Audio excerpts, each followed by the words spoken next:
Hello, everybody. Welcome to my live video today with Kevin and Margaret Hines. Hello. Our mental health advocates and experts joining me shortly. Hi.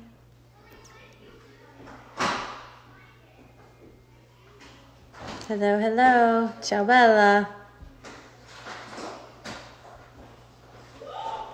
Okay, I'm going to bring in the lovely couple. Let's see, where are they?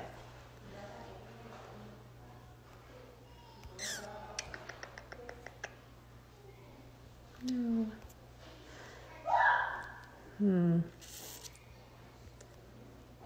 Hello, hello. Waiting on Kevin and Margaret Hines.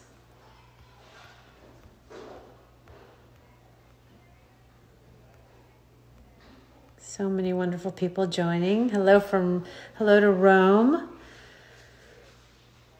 Let's see. Kevin, you are viewing the live. You just have to request to go live with me. There should be a button. I'm doing well, thank you.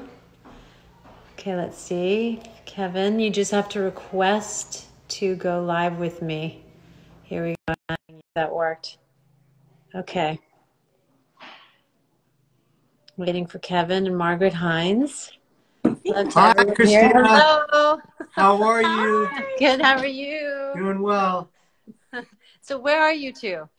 Atlanta. In Georgia. Okay. Yeah.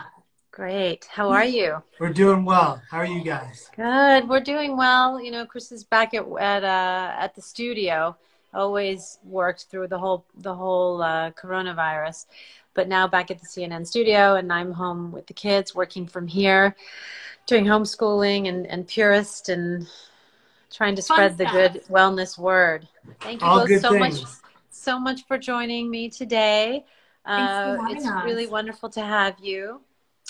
For those who don't know Kevin, he's a survivor. He's a mental health advocate. He created a documentary documenting his experience through his own personal crisis. And the film is called Suicide, The Ripple Effect. Now, where can one download that video?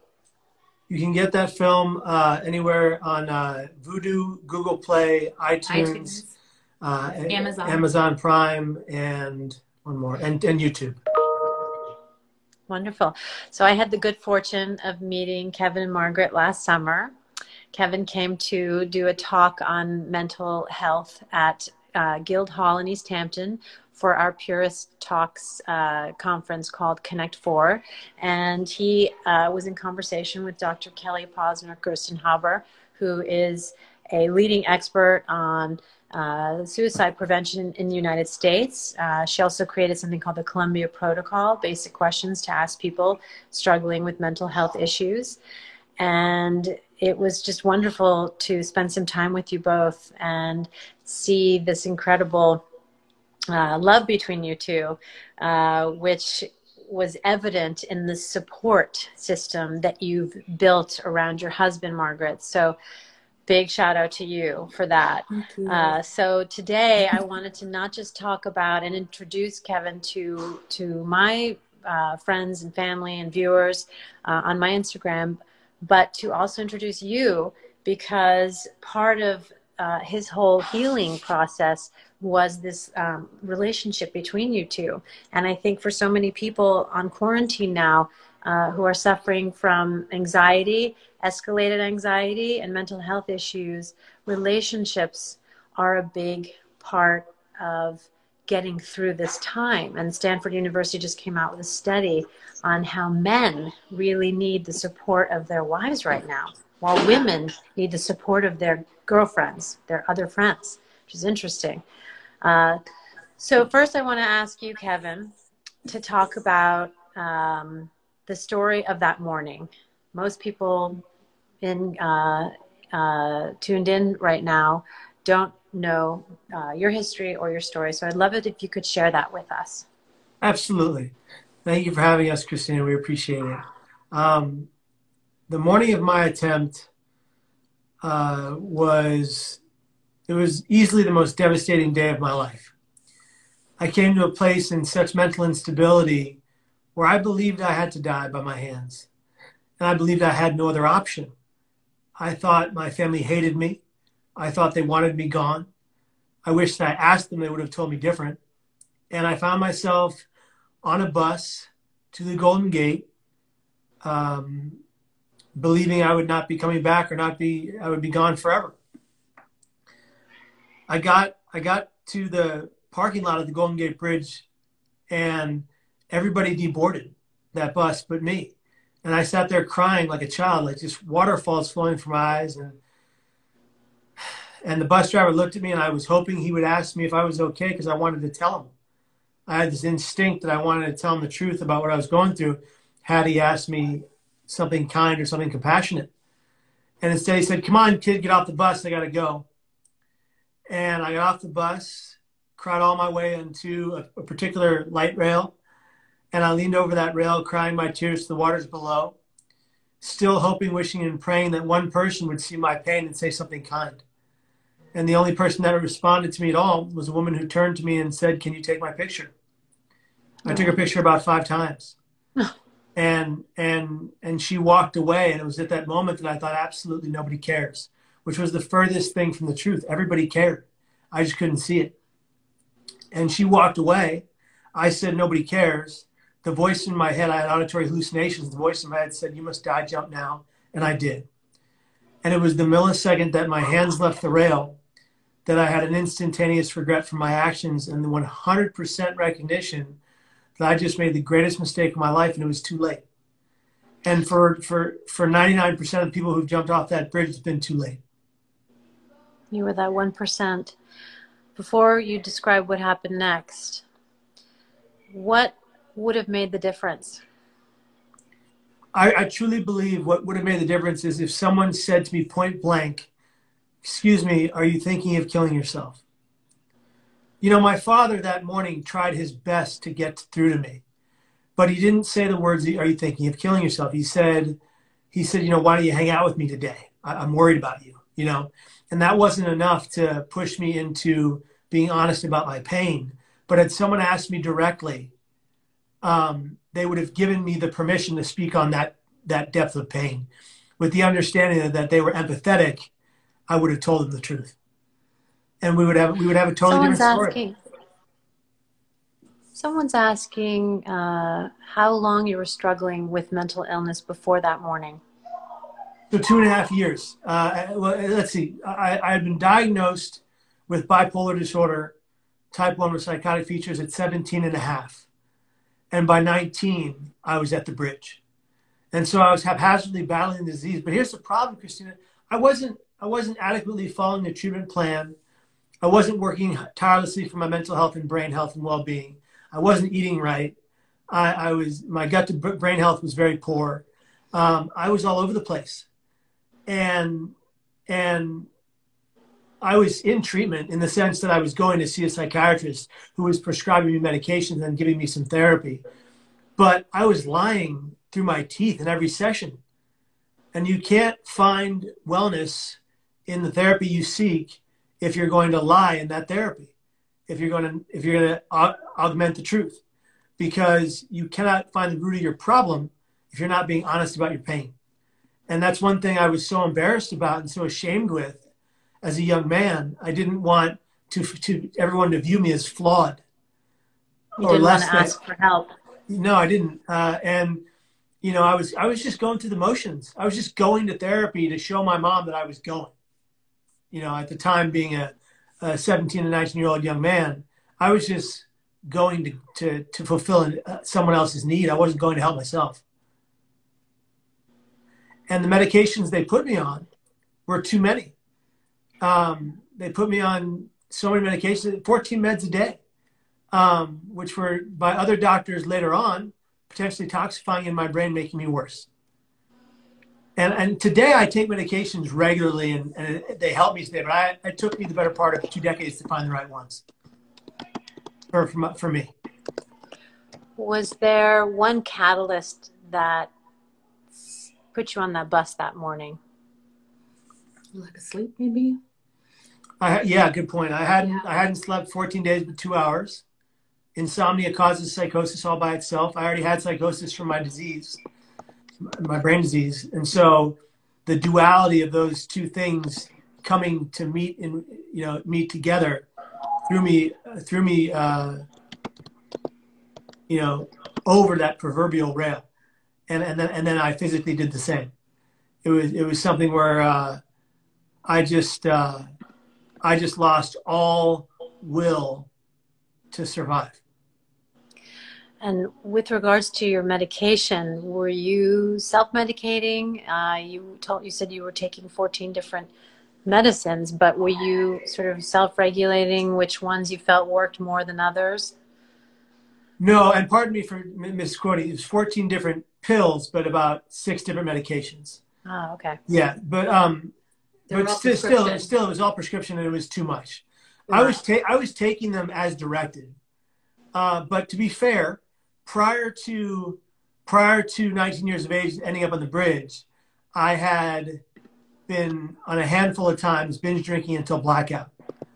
Since I was 16 years old in high school, and it wasn't until my 21st birthday where I did that one last time and got alcohol poisoning, where I decided to never drink again, and I haven't had a drop since. I haven't had a sip of alcohol since I was 21.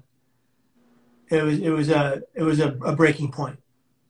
And that increases anxiety and depression too. Yes, very much so. It had a massive effect on me. So you make the decision to jump, and then what happened?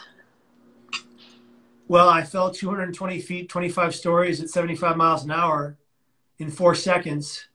But it was the millisecond that my hand literally left the rail that I had the instant regret, and all I wanted to do was live. And before he passed, even Robin Williams made a joke about it in his stand-up in his latest special, Weapons of Mass Destruction in 2010. He made that special. He made a joke about my experience from the film The Bridge, as in, how could you jump off and then realize you didn't want to die?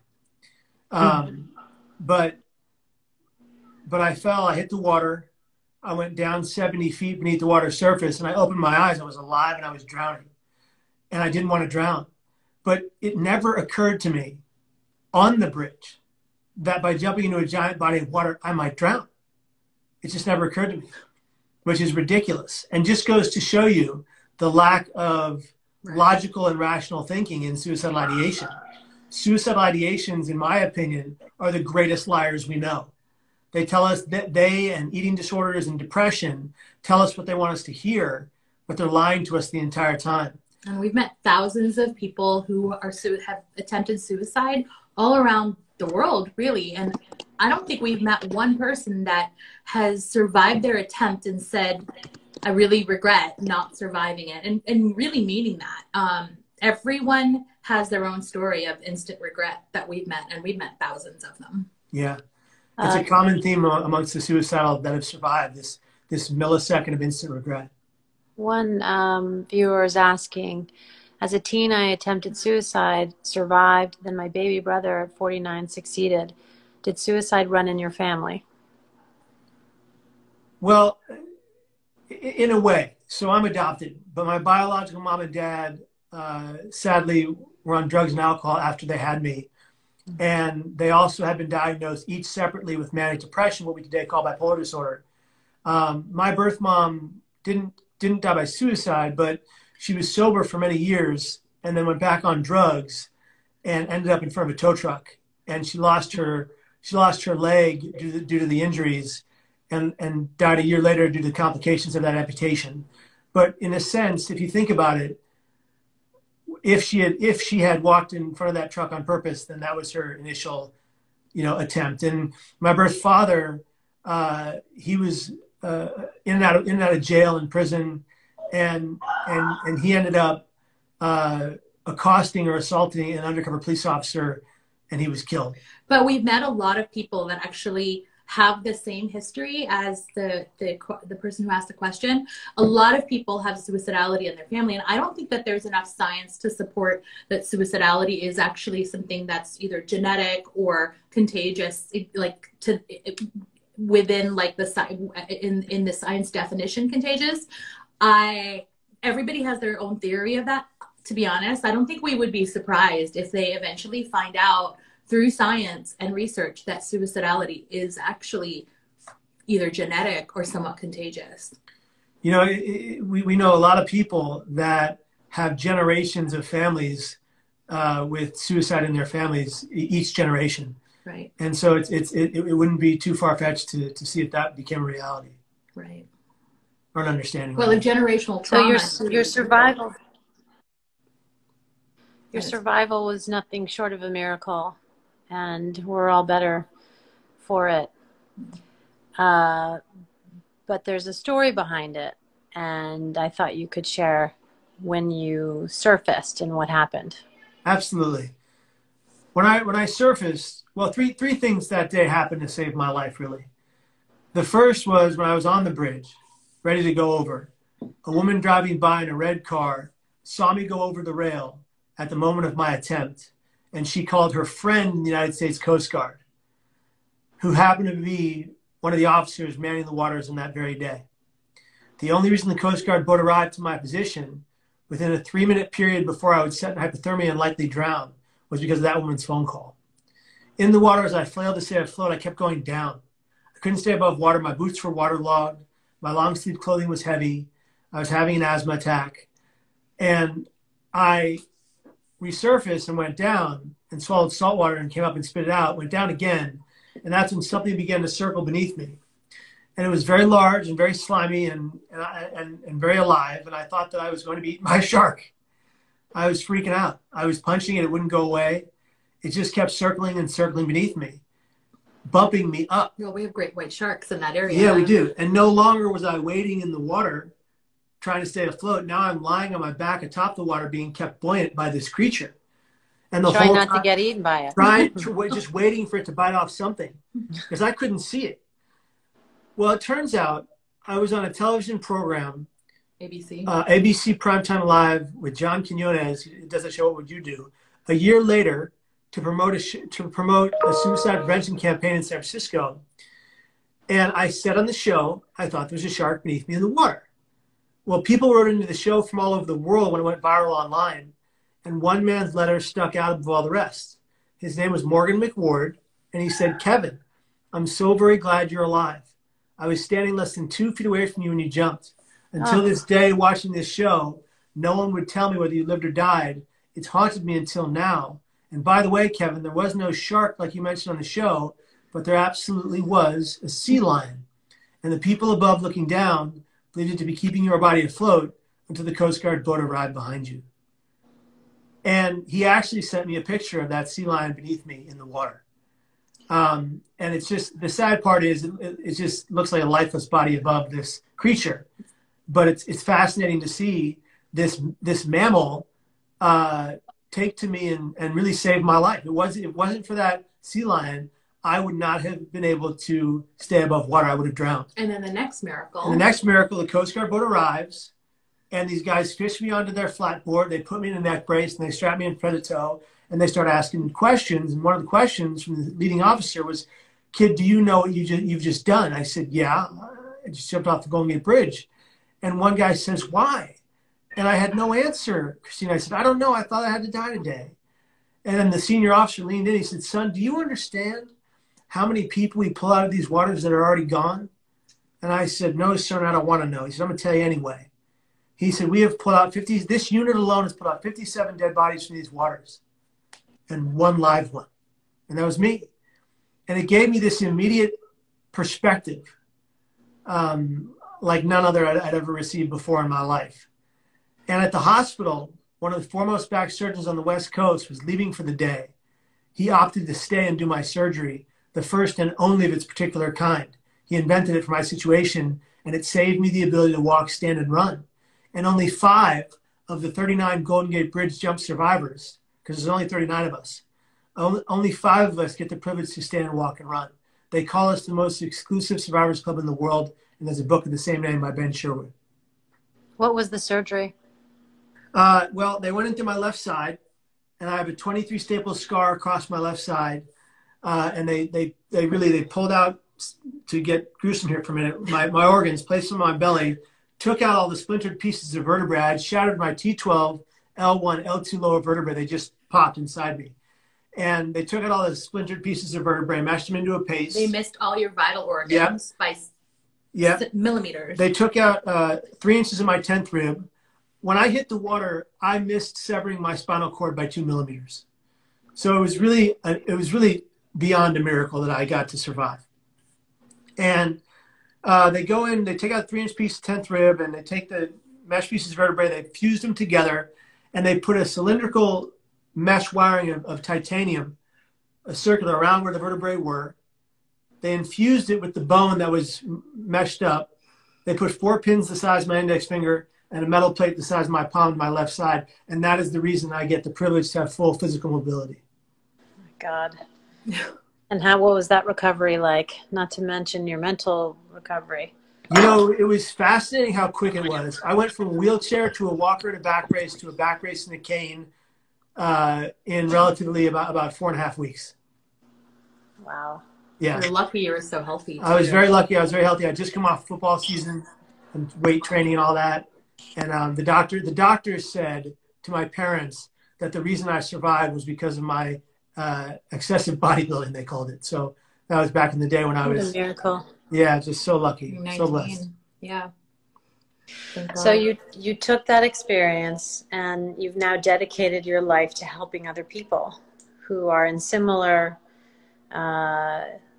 situations, feeling trauma and anxiety, and you've helped them change their lives. You've inspired them. You literally work with them one-on-one. I mean, with your wife by your side, no less. Can you tell us a little bit about that advocacy work? Sure. We do a lot of advocacy work around the world, and we try to reach people in pain. We try to let them know that a pain shared is a pain halved. We go do speeches all over the world and tell my story, and we teach people something called the Art of Wellness, which is a 10-step guide to bettering your brain health, no matter who you are. So Kevin's been doing this for 20 years. I've only been doing this for the past 4.5 years. But I couldn't imagine doing any more years without this woman right by my side. But when he started doing this, was right around the time we met. So we met in 2004. We've been married for 13 years now. When he started doing this work, it wasn't cool. Like, it wasn't the coolest thing to talk about mental health. And I remember being at a restaurant in San Francisco on one of our first dates. And, you know, the tables are right up against each other, and it was pretty zhazhy restaurant. He was trying to impress me. And the couple next to us can hear everything we're talking about, of course. So Kevin doesn't slow his voice down. He doesn't hush or whisper. And he just talks like as if we're talking about, I don't know, like a vacation, or I was in Italy last year and all of a sudden it was like, you know, I have bipolar disorder, type 1 with psychotic features. And when I jumped off the Golden Gate Bridge to try to take my life, and he was just talking to me like very matter of fact. And you can see the people looking at us on both sides, from both tables. And I'm looking at him like my eyes are getting bigger and bigger. And then I realized, no, like this isn't being brave or courageous. He's just telling his truth. And if he had a broken arm, and he was talking about his broken arm, there would be no issue. And you could feel these like looks, and they're talking and they're whispering. And so our life has been pretty much like that, was like that for many, many years. And that was really, I think for me, the impetus to really kind of wanting to get to know him more. And so I did. And Kevin's he's never been ashamed of his mental illness and the fact that he has bipolar disorder or even suicidality. He's very open about it. And I've found that the more honest he is about it, and the more he shares his story, the more lives are actually saved. And he doesn't like to say, that he can save lives with the story. So I say it because we now have evidence of it. I actually had a white paper written on it because we collected data on that. And it's not just Kevin's story, it's anybody's story. As you share it, there's a science behind storytelling and how the brain processes these things. So we decided to embark on this journey. So my background's in venture capital and private equity, totally different than mental health, being like San Francisco, Silicon Valley. This is like my I didn't know anything about any of this other than what Kevin shared with me. So my mom passed away from lung cancer at least 6 years ago. I was so devastated, and I realized how short life is. And I decided I wanted to leave VC and go and help Kevin on his journey and do something really fulfilling. And so I did. And I've learned how now I see how cool it is to talk about mental health. And so in addition to, Kevin used to speak to like, I don't know what, maybe 5,000, 10,000 people a year in person. We decided to scale the effort. And then he made a movie. He wrote a book, a best-selling book.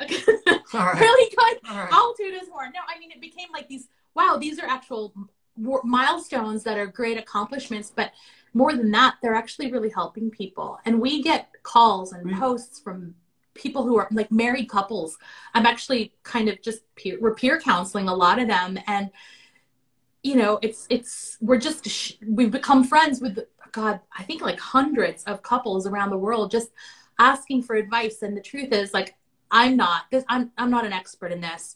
So the advice I give is like a piece of advice I would give a friend, right? So, and Kevin, who has been in this space for 20 years now, I think having lived experience has proven to be like one of the most valuable things for us. And we feel like we're on the front lines, especially now, because we're talking about our truth. We're sharing stories about this, and then there's a lot of science behind it. So I think we're going to do another docuseries, right? Can you talk about the 10 things that you find useful in helping people with mental health issues? And by the way, depression is a disease. I mean, it's a treatable disease. Yes. And I think the more you're talking about it, the more people talk about it, the more they realize that it is treatable and that it is acceptable to talk about.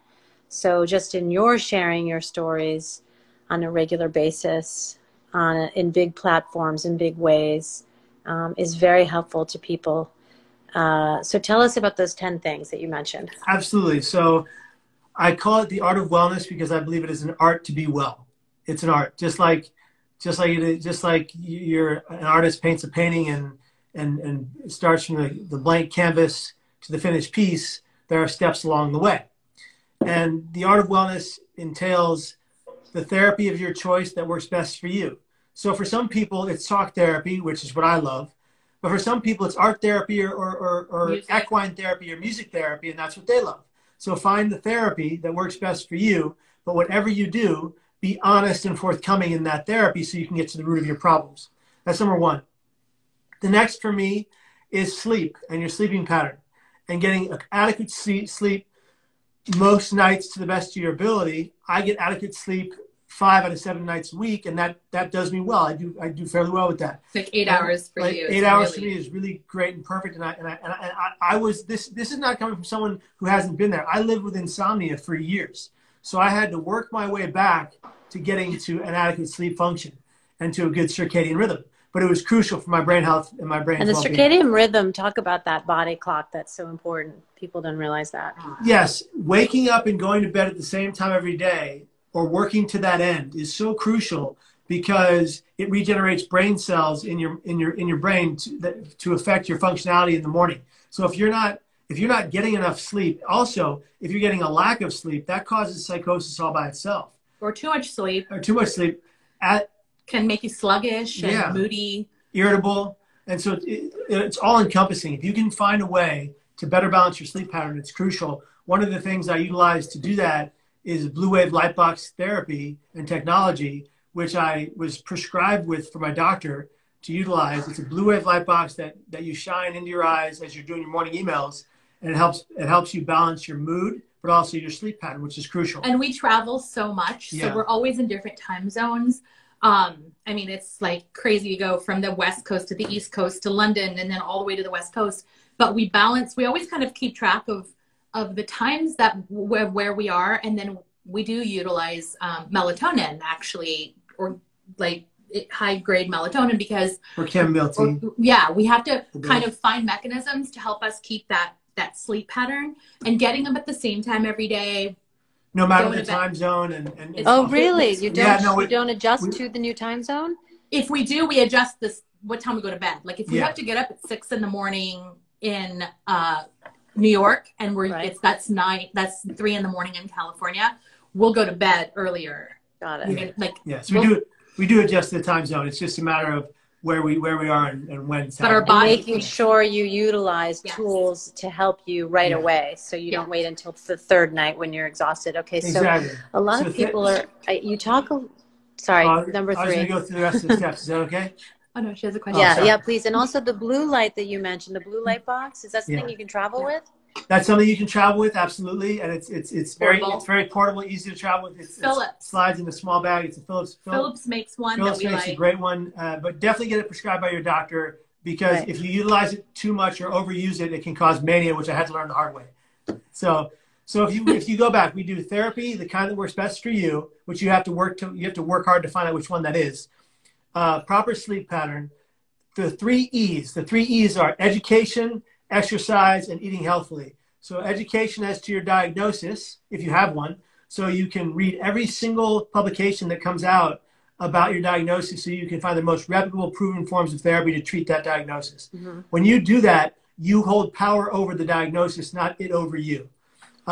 Eating healthily most days, non-inflammatory foods to the best of your ability. That's a big one. That's a crucial thing for us. I've recently gained a bit of weight because since I saw you last, because I'm on a new medication that is better balancing my brain health, but it depletes all the leptin from my body. And the leptin in your body, his ghrelin. Yeah, and the leptin in your body tells you when you're full, and when you don't have leptin in your system, you don't know when to stop eating. You just feel constantly hungry. So I'm working on balancing that out.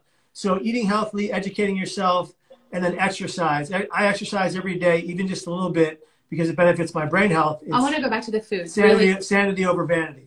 For the food, it's really important, and we've learned this really the last 5 years.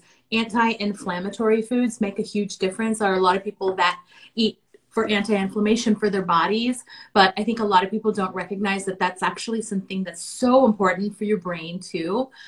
So we really practice, like Dr. Andrew Weil, Max Lugavere. We've really tried to learn as much as we can. There's a lot of like free information out there. There are great books in science out there. Cristina is actually what's Max's book? I forgot. It's so good. Genius Foods. Genius Foods. Yeah. Yeah. And then there's the Inflammation Spectrum, which is a really good book about that by. Oh, I don't know that Will one. Will Cole. So what are some of the anti-inflammatory foods that you recommend? Oh my gosh. I know veggies, turmeric, obviously. Yes. I have turmeric tea every day. I have it instead of coffee in the morning and instead of tea in the afternoon. He stays away from nightshade vegetables, so we try to not have tomatoes and eggplants, because those are also really, but I mean, pretty much anything green.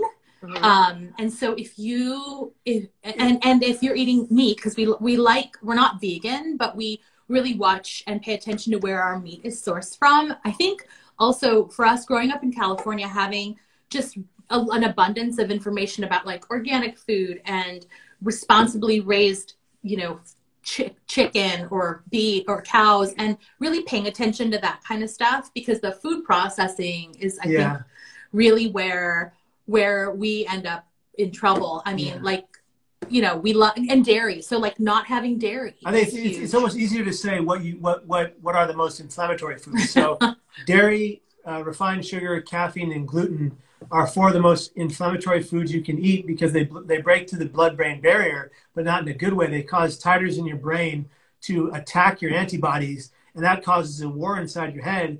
And we're wondering often why so many people are angry, aggressive, irritable, violent.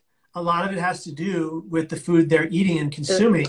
The processed foods. And those processed foods also cause a great deal of things like aggression and depression. So So we know that gut health is related to brain health. And in this talk I did with Dr. Frank Littman yesterday, he was talking about anti-inflammatories as well as foods that offer prebiotics to your gut, which are really the foundation of good microbiome in your gut. And he said stalks and stems, because people say, well, I can't afford, a prebiotic. And his point is that you can find them in the natural foods that you eat, the whole foods that you eat every day. So when you're chopping up broccoli, you're chopping up asparagus, eat the stalks and the stems too.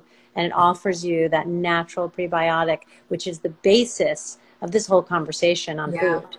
Yeah. So that will support your gut, which will ultimately support your brain. And to get back to the 3 E's, I think that's brilliant, by the way. I love this 10-step program. Now I'm going to ask you to write a story about it, by the way. Yeah, we will. But I'm not sure where that falls onto the list of 10 that you were on. Well, we'll go through the rest of them. So we've got therapy, sleep, the 3 E's, eating healthy, education, and exercise. Then we've got coping mechanisms and coping strategies that benefit you. And those, for me, those are like drawing. I love to sketch artistry, which is also considered art therapy. And I did a lot of that in my psych ward stays, which I was in 9 in the last 13 years. One of which I'd love to see some of your artwork. Oh, sure, you bet. You should post on your Instagram. I should, actually. I'll start doing that. By the way, people are asking what your Instagram handles are. Could you just let them know, as well as your website? Sure, ladies first. Oh, mine is at Marg Hines, Marghines. And mine is at Kevin Hines Story, KevinHinesStory. And the best way to reach us is through our YouTube channel, youtube.com/Kevin Hines, or just go to YouTube and type in Kevin Hines. And that's where we answer all of our comments and get back to everyone who sees the video. We house their 400 plus videos to benefit people's brain health. It's all about changing your mind and your state of mind and your mental health for the better. And people say that when they follow the Art of Wellness playlist on that YouTube channel, which is the 10 steps in a 12 video format, 10 steps, 3 to 5 minutes each video, they significantly better their brain, mind, and behavioral health within 6 to 9 months. And people have said that as far as Peru, Africa, China, and Japan. Okay. Did you mention exercise? I did, I did. And so we've got, let's see. We were on coping mechanisms. Yeah, okay, so the next part is meditation. So the form of meditation I utilize 3 times a day is a breathing technique called 4-8. And I inhale through my nose 4 seconds. I release through pursed lips like a whistle, but no sound for 8 seconds. I do that upwards of 30 times when I wake up, in the afternoon at 12 noon, and then before I go to bed. But I also utilize it in front of a crowd of people when I speak. Every single time. I utilize it when I'm having a panic attack. It brings me back to a calm. It lowers my blood pressure. It lowers my heart rate. It lowers and calms an anxiety attack or a panic attack. It quells an adrenaline rush. And over time, the proper breathing technique actually squashes brings down your blood sugar level, which is fascinating. About 88% of the population is not breathing properly. When we're upset, when we're irritable, when we're having a bad day, we tend to breathe shallow, short breaths, which further deplete oxygen from the brain and affect your well-being and your functionality of your brain. So when you breathe properly, you are in a better state of mind and you're happier. So this type of resonance breathing is very accessible to people all over the internet if they're looking for a specific way to do it. And also, we only breathe enough to survive. So it's almost imperative that we practice breathing on a regular basis, not just meditation, because it really does help all of those things scientifically that you just mentioned. But we are also going to be, so our friend and your friend, Bob Roth, if he's watching this, we promise we're going to learn TM because we know it's going to be so good for us. And it's something that's actually on our list of things to do. And now is actually the time for us to do it. So that's transcendental meditation for those who don't know.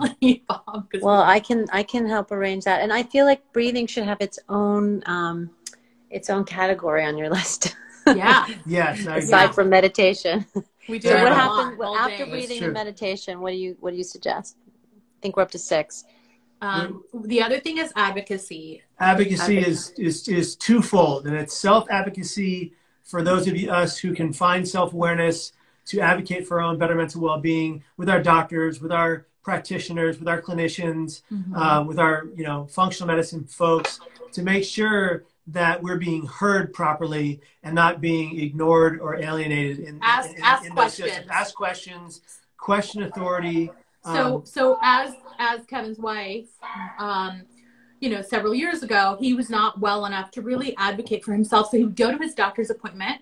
And so Kevin has asthma in addition to bipolar disorder, and he had some gut issues. And so he just wasn't feeling well. The medications weren't working properly. So he would go into his doctors and he wouldn't ask questions because he was either so depressed or he couldn't function because he was too manic, right? So as his wife, I took it upon myself to ask questions. And I was probably the most annoying spouse to these doctors. I could see it in their faces. But the questions I was asking were questions that I would ask for myself. Like, so if he takes this medication, how is that going to counteract with these other medications? Oh, and by the way, this is the list that he's already taking. Yeah. And then we found that a lot of doctors, if you let them know that you have a mental illness or bipolar disorder, they kind of think a lot of your symptoms are psychosomatic, I guess. I don't want to say they're made up, but a lot. And we've run into that. We've had so many doctors when I used to have very bad asthma attacks that would put me in the hospital, and I felt as if I couldn't breathe. And seizures from epilepsy. And seizures from epilepsy. And in both of those accounts, I would go to the emergency room, and when they would learn I had bipolar disorder, I could literally hear them in the other room talking about how it's all psychosomatic for this kid. Oh, wow. And it was so So as his wife and advocate, I would say, okay, like that's not the right doctor for us, or I would talk to the board of the hospital. I mean, I would go the extra mile because they have to be educated. And I found like it was the right thing to do. And we really worked our butts off to find the right doctors that were educated and not enough to treat him and not discriminate. Is that when you turn to integrative medicine? Sounds like you know how to treat the whole body. Yeah. That's the formula for success. And Western medicine doesn't treat the host; they treat the cause. Yes, and they look for a way to fix the cause, not the whole body. Yeah. So it's been quite a journey with that, but it's been out of necessity for us. And since we've done that, we've found like leaps and bounds. It's made a huge, huge difference. I've had the last 4 months have been so rewarding mentally after this. So I take it twofold: the functional medicine, the holistic look at all of wellness. But I do need medications because I do have very severe hallucinations, auditory and visual. Your mood swings. And mood swings that are very scary and dangerous. So I have to utilize both forms of techniques, if you will, to balance my brain health. But the last 4 months, I have seen a complete diminishing level of all of my symptoms of psychosis and depression and paranoia, hallucinations and mania, and all of these things have been lowered to a level where when they occur, I'm able to overcome them in a matter of a couple of hours. What changed? What are you doing differently? He's sleeping more. He's exercising. I think he was over exercising. Which deplete, like you were drinking a lot of water. And it was depleting the minerals in my body, which was making me more mentally sick. And so what I turn to is moderate to mild exercise, but on the hour every hour. So on the hour every hour, I do a little bit of movement, like push-ups or sit-ups or crunches or jumping jacks or jump rope. Mm-hmm. And I'm doing that on the hour every hour, as opposed to what I was doing, which was 3 to 6 hours of exercising a day, back to back. And a medication change too. We started keeping a log of everything. I started keeping a log of everything he was eating, times he was exercising, what time he was going to bed, and then everything that the medication that he was taking. So we were able to get a med change because some of the, he has bipolar disorder. So his mood medication was, I think, too high. So he was constantly exhausted. So we took the extra time to talk to the doctor about it, and we recommend a psychopharmacologist, not just a psychiatrist. Like, you can have a psychiatrist, they're great. But in addition, if you don't have a psychiatrist who's really well versed in pharmacology, find one. And we have a great one in San Francisco. We live in Georgia now, and I mean, we fought tooth and nail to keep her. Because and she's also a functional medicine doctor. Yeah. Like, she's got the whole nine covered. And in that way, we're so much more protected by her advice, because we're able to pick and choose from things that can better my brain health in a matter of days if I just implement them into my system.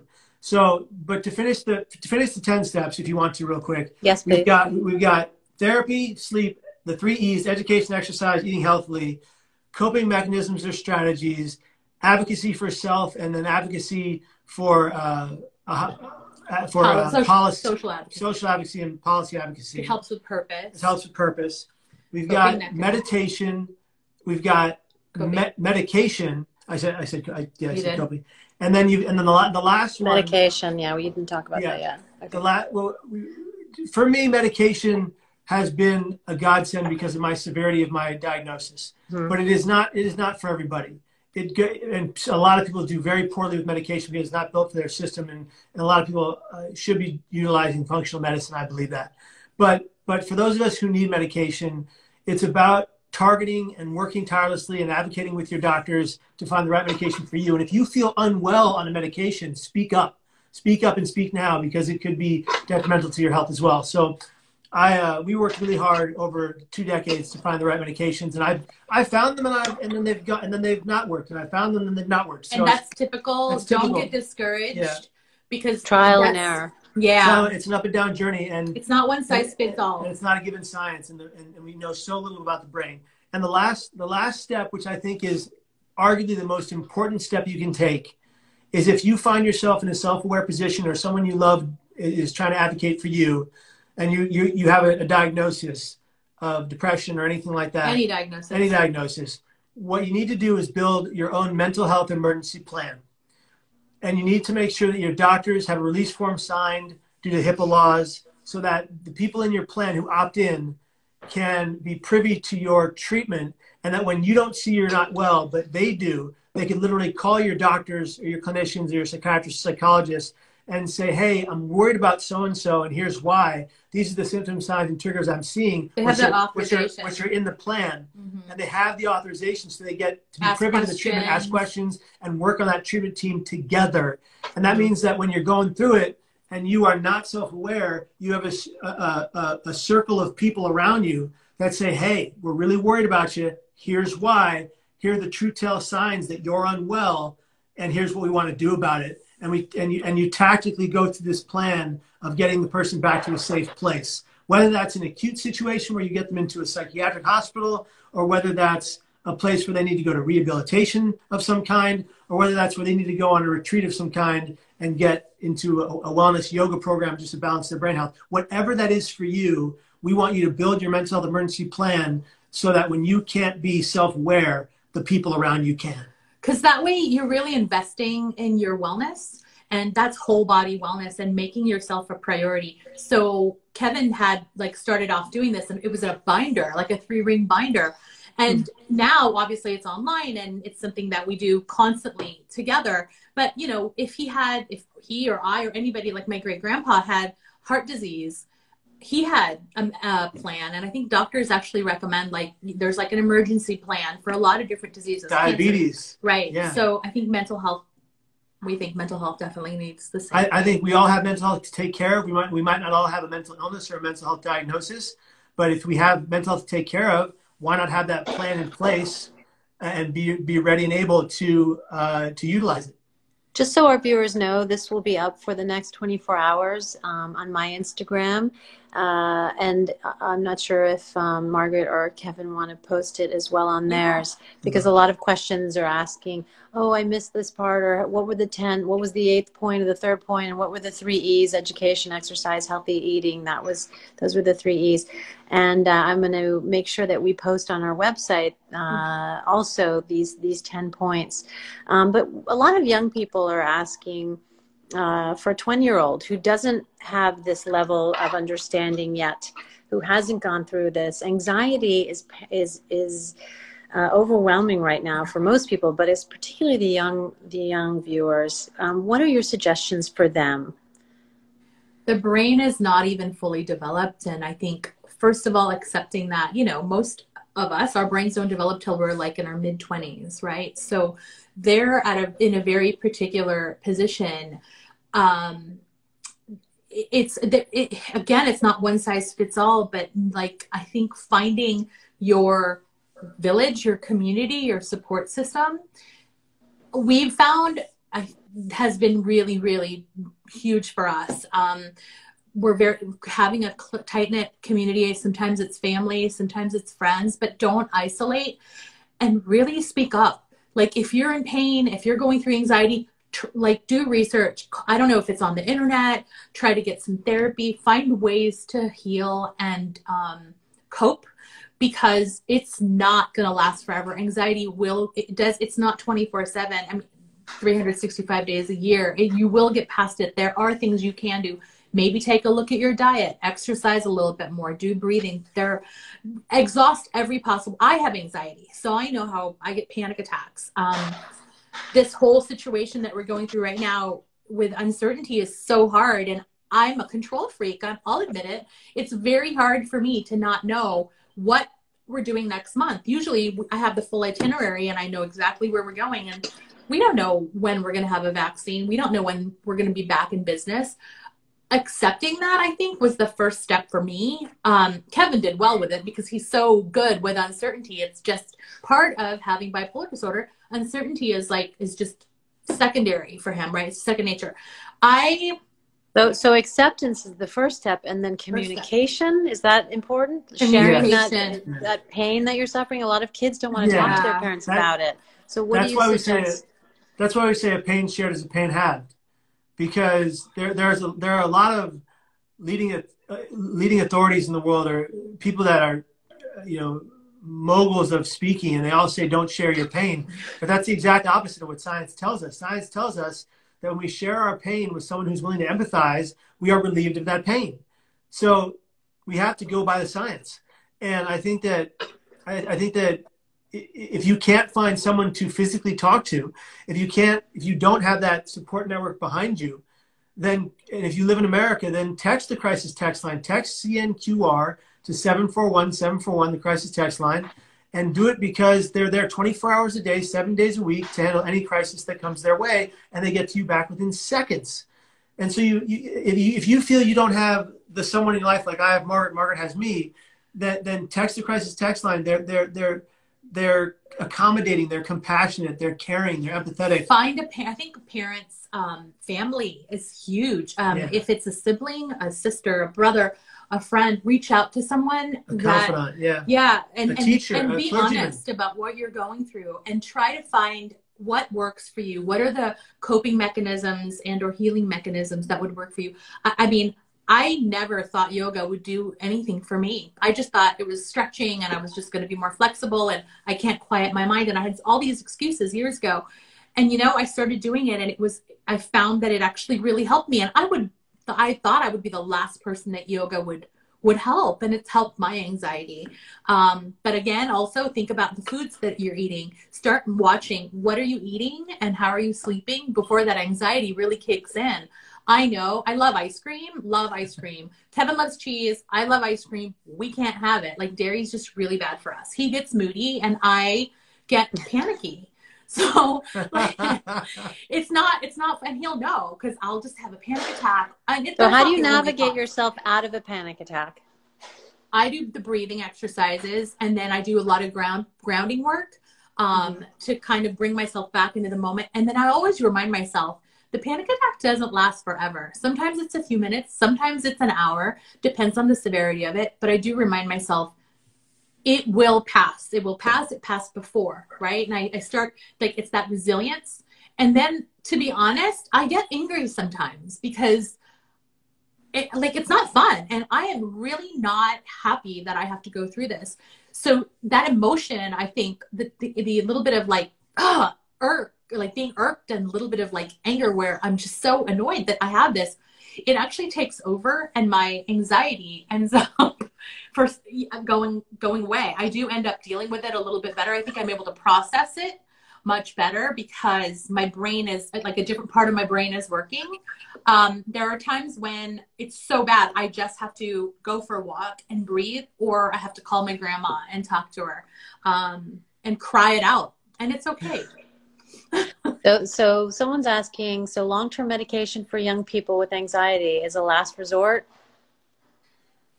I wouldn't say it's a last resort. I have been on medication and off medication for the better part of 20 years. And when I worked really hard each time to find the right medication, although it didn't always last forever, it helped me stabilize in those moments.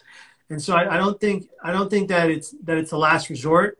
I think that it's something you need to educate yourself about. Yeah. Understand the signs, symptoms, and triggers that lead to your issues.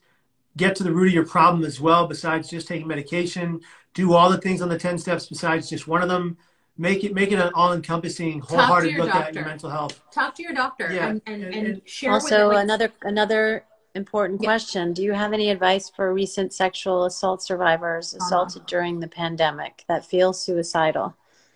Yeah, actually. Oh my gosh. We have spoken to so many. Unfortunately, this is just vile situation that a lot of us are in. And, you know, we have a really good friend that has gone through this. And she started a company. It's actually an app called Panacea. We'll post about it in addition to the Art of Wellness 10 Steps on both of our Instagrams, and I'll send it to you too, Cristina. But again, I think it's significant trauma. There's a lot of research and therapy out there. I don't know if you've ever heard of like EMDR could help. There's cognitive CBT and DBT. Again, I would talk to a therapist to find out what the best kind of therapy is for you. There are several modalities that work really well. There's significant efficacy. If you don't have access to a therapist or you've never attempted to look for one, where would you begin that process? Well, we actually are partnering. That's another issue. BetterHelp.com is teletherapy. And our foundation is sponsoring free therapy for some folks. And we also have a deal that we're working on with BetterHelp, which actually starts tomorrow. You get 2 weeks free therapy and then 10% off of your first month. But it's also more affordable than in-person therapy, but it is teletherapy. And what's that website? BetterHelp.com. What's that website? Yeah, BetterHelp.com. Teletherapy.com? No. It's BetterHelp.com. BetterHelp.com/Kevin Hines. And you use the promo code Kevin Hines, and you can get your first 2 weeks off and 10% off your first month. 2 weeks free. 2 weeks free. BetterHelp.com/Kevin Hines. Yep. Yeah. Kevin uses teletherapy. That. It's great. You don't have to leave your house. But to answer that, if that was a young individual's particular question about surviving a sexual trauma and feeling suicidal right now, I just want to address that person directly. I don't know what their name is, but let's just pretend I'm talking right to you. You are valued. You are worthy. Suicide is not the answer to your problems. It is the problem. You can defeat this pain. You can rise from it again to have a fulfilling and beautiful life and existence. And suicide never has to be the solution to your problem. But we want you to stay here. We want you to be here tomorrow. We care about you. And you deserve this life into your natural end, never to let what happened to you dictate the rest of your life. That's beautiful. Thank you, Kevin. Types of anti-anxiety therapies. I know you mentioned these 10 steps. Margaret, anything that you can suggest since you have been experiencing those panic attacks? Yeah. I mean, I love yoga and breathing therapy. Yoga for me has changed my life. It's made a huge difference. Breathing therapy. And you know what? Talking with friends. Having that support system, whether it's one friend or 10, where you can just call and say, hey, talk me through this. Sometimes I'll call my brother. If Kevin is not available, I'll call my brother who doesn't even live in the United States. I'll call him overseas and say, I'm having a panic attack. Talk me through this. Am I going to live? Am I going to survive? Because I start asking crazy questions. And he's like, you know, of course you're going to live, and he'll make me laugh, and we'll talk through some stuff. But the main thing is he'll make me breathe, because for some weird reason, when people are going through a panic attack, they forget to breathe. It's like it's the easiest thing you can do. But then taking those deep breaths in through your nose and really slow, long breaths out through your mouth. I do 30 of those and I feel calmer. And so having a support system to kind of just bring to that calm. But yoga, I think has been my saving grace. I haven't done EMDR. That's more a modality for trauma. I haven't done CBT or DBT. I haven't gotten to that point yet. If my panic disorder gets worse, I will seek it out. I've just been really lucky that the breathing actually has really helped me. And there are triggers. I think another one there are triggers throughout life. You can develop panic attacks at any point. And just a little tidbit of mine as a mother, I started breathing exercises with my kids at bedtime, because that's where they were experiencing anxiety about sleep. And it's simple. They actually listen to it, and it's easy.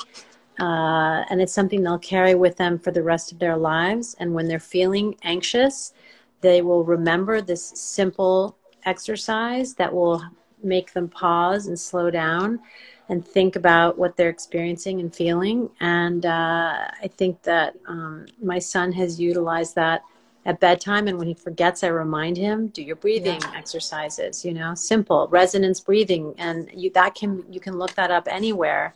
And it's part of your 10-point plan for full body wellness. And you talked about a 4-count breathing, 4 and 8-count breathing mechanism, which has helped you so much, Kevin, right? Yes, absolutely. It's helped me. It's incredibly helpful. Gets me through my hardest of times, but it also just gets me to wake up in the morning and go to bed at night in a good, positive state of mind. So it's very helpful. That, I think, art therapy are my two go-tos, because art therapy and anxiety really go hand in hand. If you're able to put something down on paper, a blank sheet of paper, or even color in an already created drawing, it can really calm an anxiety attack, because you're putting all your energies into something productive and reframing your mindset to focus on what's on the piece of paper and not what's in your mind. And also, it's good to practice or to develop consistent routine, because that's huge. On a good day, you should be doing it, so that when you have a bad day, I've got to do my regular routine here, and you don't break from it, because it will get you through the bad day. And even if it seems like work on a good day and you feel like, I don't need this today, I feel great, the sun's shining, I'm going to go for a jog. Don't. Feel it, do that, make the effort to, invest in your mental health, because it is an investment. It is hard work. It's full-time job for both of you. And I know we've been on for an hour, and Margaret, back to the beginning when I said that you are this incredible advocate, support system for Kevin. And so much of your love and sharing and being on this path with him and on this journey with him hand in hand has, I think, it's such an inspiration for all people in a relationship, in a partner situation. So kudos to you. Thank you. It's cathartic for me too. Obviously, I mean, it's helped me grow as a person and made me a better person, and that's how I truly feel. And how has it been in quarantine with both of you, and relationship advice? What relationship advice can you give all of us?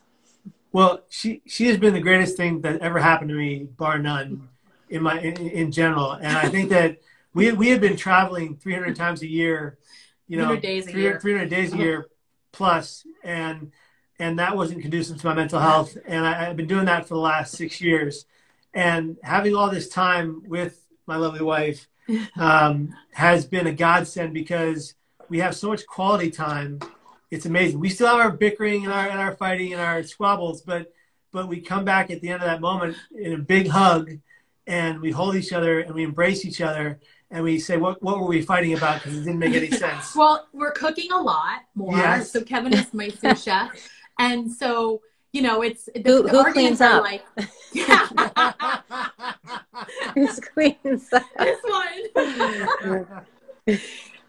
So that's you know, we start laughing at, you know, God, we have nothing to fight about. We feel so blessed. And sometimes I'll get moody just because, you know, like I don't want to be holed up in my house for as long as we have been, and it's tough. And sometimes I just want to be a brat about it. And he just looks at me like, oh my God, when are you going to be done?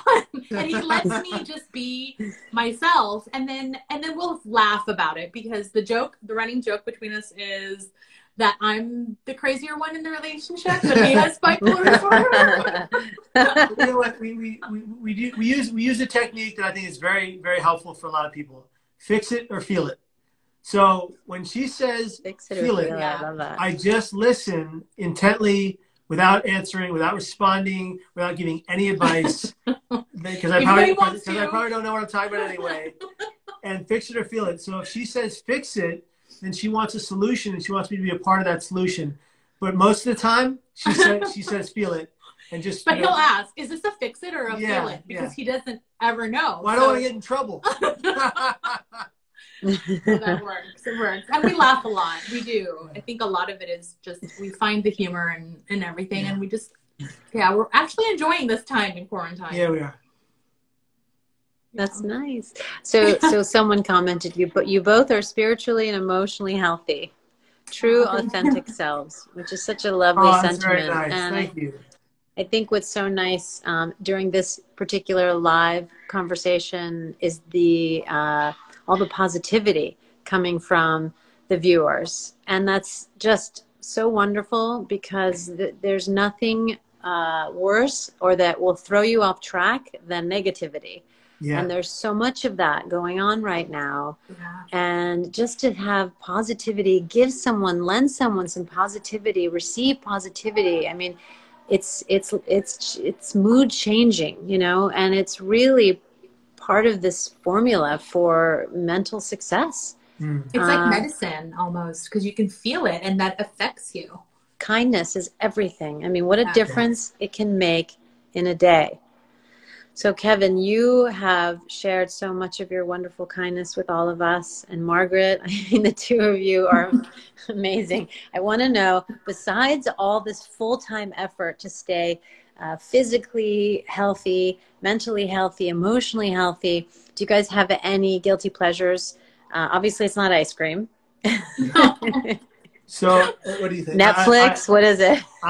Mine is comic books. I am an avid comic book collector. Comic books. Oh my God! I have a massive comic book collection, and I have a whole man cave downstairs that's filled with it's Marvel everywhere. Oh, that's great. Who's your favorite character? Deadpool. Deadpool. Yeah. That's great. My sons do. What about you, Margaret? Any guilty pleasures? I love to oil paint, so I paint, but guilty pleasure is I love to travel, and because it feels like a guilty pleasure right now, because I'm already planning travel for next year. Oh, you are? Where's your first stop? What's the first destination? I mean, this is Italy. It sounds terrible, but no. I think they need some love. We used to go every year, and we haven't gone the past few years because we've been so busy. And Camoli up by Portofino is our favorite spot. And so I'm planning that trip. Hopefully we'll be able to go. And I think also so most of my family is overseas. They're either in Spain or London, the Philippines, or Australia. So the time zones are really screwy. So my guilty pleasure is really talking on FaceTime to my family almost every single night. And that's how I entertain myself, because I have a huge family of like 150 cousins. So. Oh, I love that. Are you guys Zooming with all of them? And yeah. That's also a nice way for people to communicate. Kelly talked about that on her live, is that communication is so key right now. And it is a sort of a mental health tool to get through this and stay positive and connect with other people, get out of your head, do those things that that keep you happy. Find Everybody outlets loves for your laughter. glasses. I do. I love your I know. I see that. My Caddis Caddis. glasses. They have a nice blue light screen, which you talked about. But no, you talked about blue light therapy. But this is in my lens. Oh, nice. So that the artificial light doesn't blind me as much as it probably would otherwise. But we'll see if that actually makes a difference. I'm so blind anyway. I need these glasses to read all these notes. So many lovely comments. They're called Caddis. Caddis is the name of the company. That's so cute. I should get them to sponsor a Purist newsletter. You should. You should. Oh wait, I do have one other guilty pleasure. Oh, okay. Skincare. I've been lately really obsessed with clean skincare. And so I've been reading a lot in the Purist, and you featured a lot of great like Beauty Counter, a lot of great brands. Yeah. So learning about that and spending a little money on some of that stuff, because this is one of my favorites. This immunology. It's called a Vital Ionic Mist. I spray it on my face all day long because it hydrates it. And it's also really nice on my hands after I've been washing them like crazy, and you know, between the gloves and the disinfectants, it's very nice and moisturizing too. So that's the kind of my favorite guilty pleasure product right now. I literally just carry it around with me everywhere. But yeah, we have great skincare offerings on our Purist website. Everyone can check out too. And so Kevin's been using my skincare. He's been digging into my stuff lately. That's funny. Are you giving each other facials? She wants to tell me. She wants me to tell you why I have a mohawk. Did you shave that for him? I gave Chris a haircut. Did you see that haircut? She did. We're doing the 1 million mohawk challenge, which is for mental health right now. And it's if you go online and you do hashtag 1 million mohawk challenge or hashtag 1 million mohawks. It's a huge mental health event they do every year, from the Rise Together Foundation and the You Rock Foundation. But I screwed up. And you did a good job. And I love that. My son's going to want to do that. He's desperate to get a mohawk. Oh, come on. Well, they've interviewed rock stars from all over the world who talk about their mental health and their past suicidal ideations and their survivals and their stories of triumph over adversity. And so we're trying to get 1 million people around the world to make a mohawk, whether it's hand painted in or cut in like mine. It's something that we can all connect with and do something for mental health. It's a show of good faith.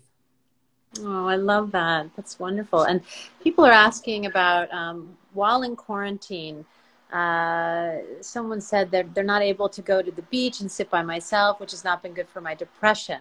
Yeah. What would you suggest to Ryan?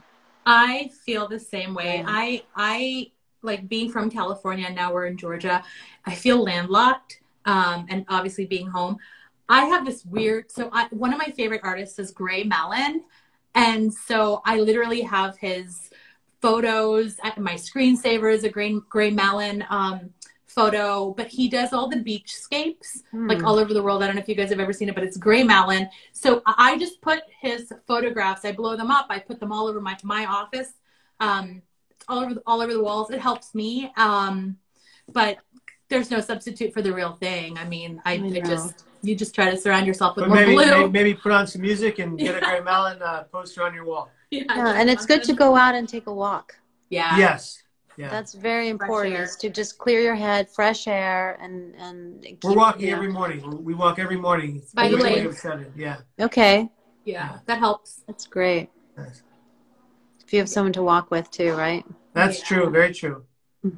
Bring your phone then, so you can walk with someone on the phone. Have a conversation.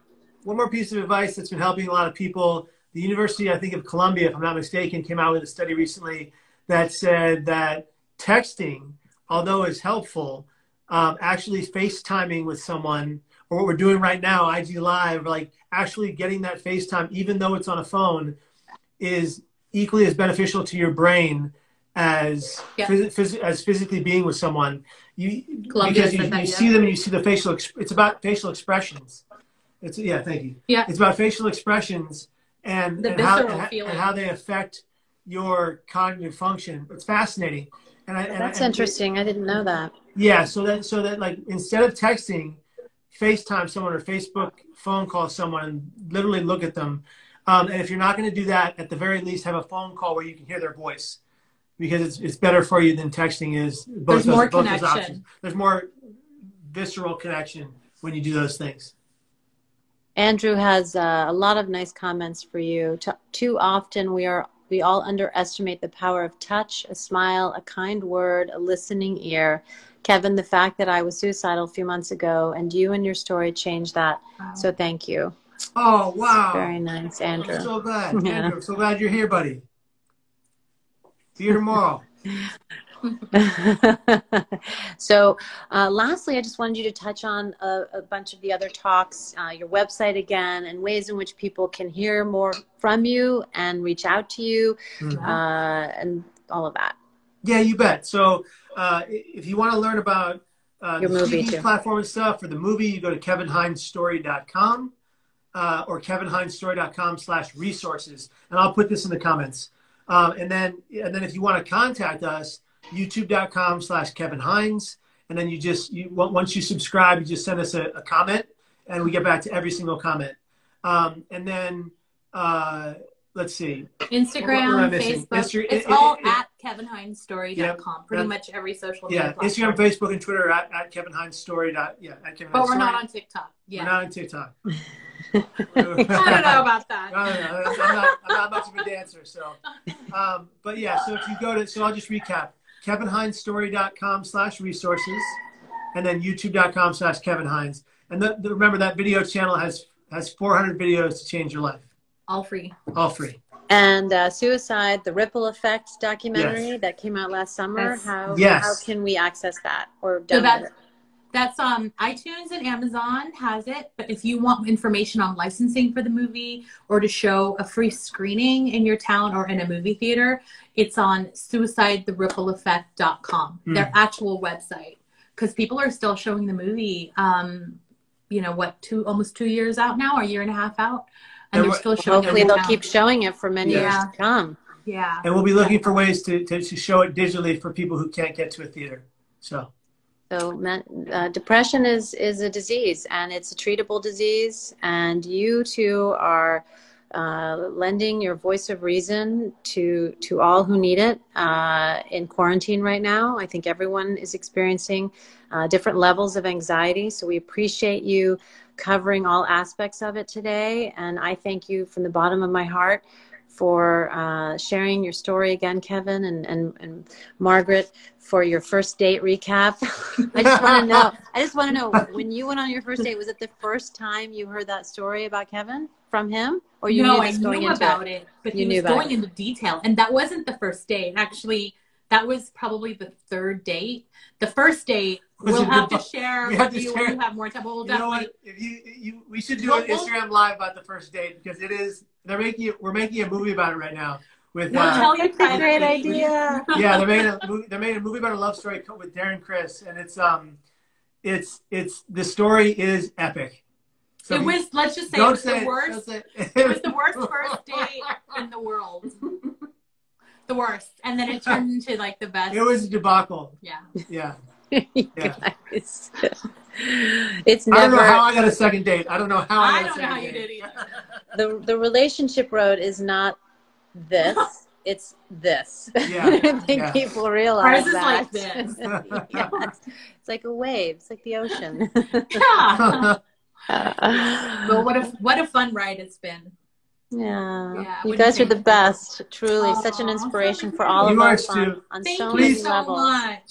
Please say hello to Chris and the family. Yeah, please. I'm so glad Mario's feeling better. God bless you both. You too. Have a wonderful weekend, and this live will be up for the next 24 hours. So anyone can come back and listen to Kevin and Margaret Hines. Thank you both so much. Thanks for sharing your love with us today. Thanks, Cristina. Thanks. Bye. Have a good weekend.